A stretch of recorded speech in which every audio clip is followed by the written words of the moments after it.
شیطانی وساوی سے حفاظت کی قرآنی دعا د شیطان د وسوسو نه د حفاظت دپاره د قرآن پاک یو آیات کریمه الله سبحانه و تعالی ارشاد فرمایلی دی اور دعا ده چې ربي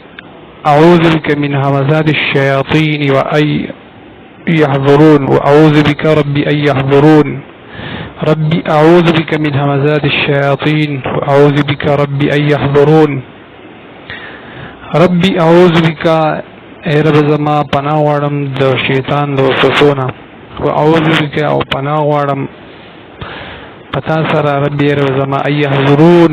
کله چې دی موږ ته حاضر شي د شیطانان حاضر شي د شیطان د وسوسو نه د شیطان د غلطو فکرونو سوچونو د بچولو لپاره د قرآن پاک دا آیات ویل پکار دي چې دا موږ تاسو هر ټیم وایو موږ تاسو ګورو نن سبا هر انسان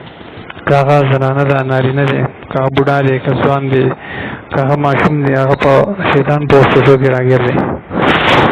نو الله رب العالمین موږ تاسو د داسې وسوسو د دین وساتي